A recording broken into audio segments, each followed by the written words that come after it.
अस्सलाम वालेकुम मेरे मवेशी पाल किसान भाइयों, बिन्यामीन शौकत एक नई वीडियो के साथ हाजिर है। हमारे जानवरों को बहुत से ज़रूरी मिनरल्स, विटामिन्स और अमाइनो एसिड्स जो चाहिए होते हैं और वो पाकिस्तान में मोस्टली इम्पोर्टेड हैं। महंगे होने की वजह से बहुत कम इस्तेमाल करते हैं लोग।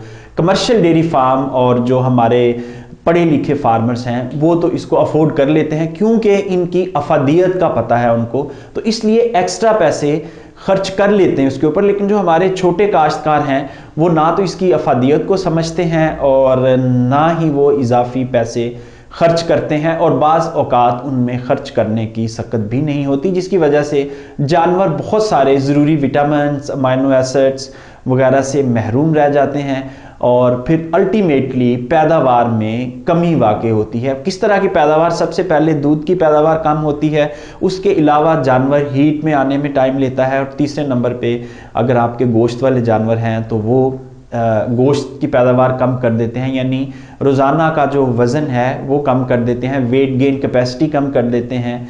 और फिर इसके अलावा जो गाय या भैंस है वो जो उसका कंसीव करने का, यानी जब हम आर्टिफिशियल इंसेमिनेशन करवाते हैं या नेचुरल मेटिंग करवाते हैं तो वो फिर कुछ उसमें अगर विटामिन्स की कमी हो और मिनरल्स की कमी हो तो क्या होता है कि रिपीट कर जाते हैं, जानवर ज़ाया कर देते हैं बच्चा। तो ये इतना ख़तरनाक काम है कि विटामिन्स की कमी हो और मिनरल्स की कमी हो और अमाइनो एसिड्स की कमी हो। ये तीन चीज़ें जो है नॉर्मली हमारे किसान सब्ज़ चारा डालते हैं, साइलेज डालते हैं, तूड़ी डालते हैं, ये इस तरह की चीज़ें डालते हैं, तो इन चीज़ों में ये डेफिशिएंसी आ जाती है मिनरल्स वगैरह की। तो इसलिए किसान भाइयों में आपको एक छोटा सा एक टोटका बताने लगा हूँ, इंतहाई सस्ता है, सिर्फ थोड़ी सी मेहनत है। कि जो एक कवार गंदल है वो हमने अक्सर देखा है कि हर जगह पे लगी होती है, नहीं भी लगी होती तो आप अपने डेरे पे 5 मरले 10 मरले या उससे भी कम इवन क्वार गंदल लगा सकते हैं। रोज़ाना जो बड़ा जानवर है, गाय भैंस जो है, ये वो दूधेल जानवर जिसे कहते हैं, दूध देने वाला जानवर, उसको 100 ग्राम चाहिए, सिर्फ 100 ग्राम क्वार गंदल उसको चाहिए। और ये जो क्वार गंदल है ये जानवर की मैग्नीशियम की, कॉपर की, विटामिन B12 की और जितने भी आपके 3-4 बड़े अमाइनो एसिड्स हैं उनकी, विटामिन C की, और उसके अलावा जो आयरन है और फॉलिक एसिड है, ये जितनी भी चीज़ें हैं ये क्वार गंदल में भरपूर तरीके से मौजूद होती हैं और इंतहाई सस्ता ज़रिया है।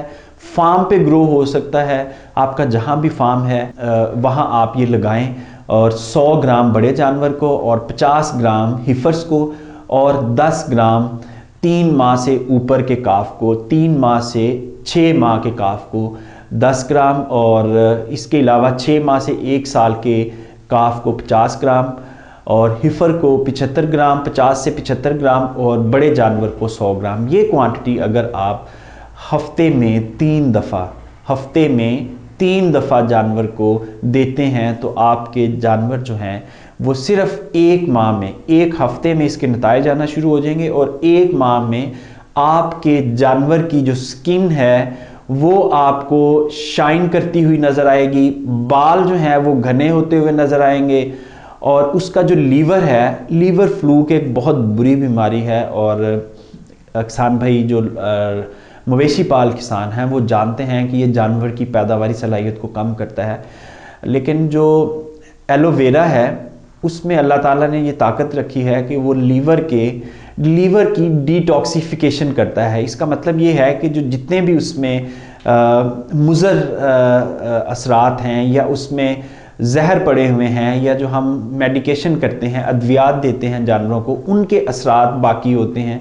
तो ये जो एलोवेरा है या क्वार गंदल है ये उसकी लीवर की अच्छी तरह से सफाई कर देती है, डिटॉक्सिफिकेशन कर देती है।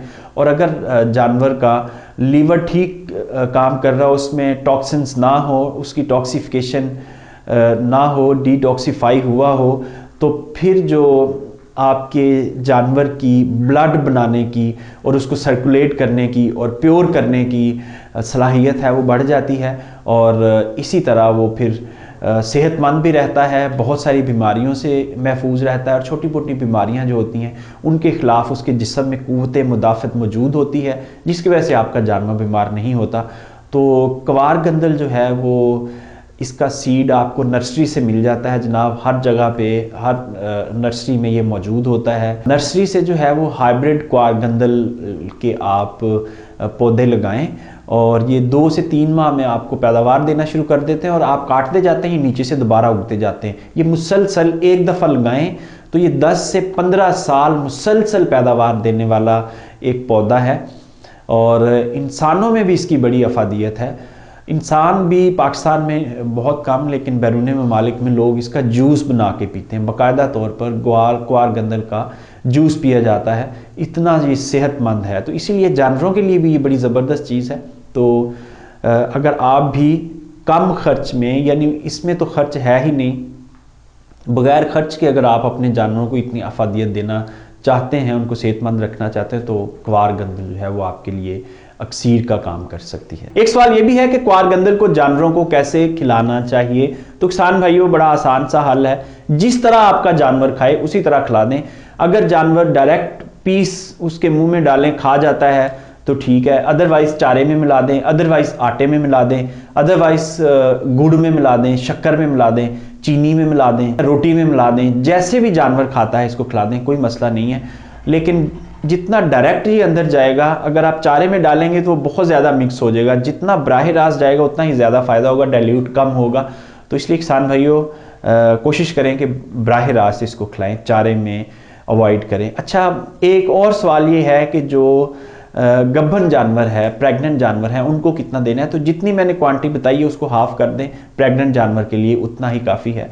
और जो भेड़ बकरी है, भेड़ बकरी की अगर बात करें तो उनके लिए 10 ग्राम, बड़े साइज़ की भेड़ की बकरी के लिए 10 ग्राम बहुत है। उसी तरह फिर छोटी एज के लिए हाफ कर दें और बच्चों के लिए 2-4 ग्राम बहुत है। ये था आज का प्रोग्राम, उम्मीद करते हैं आपको पसंद है। अगर पसंद आया हो तो शेयर और लाइक ज़रूर कीजिएगा और चैनल को सब्सक्राइब ज़रूर कीजिएगा। इजाज़त दीजिए, खुदा हाफिज़।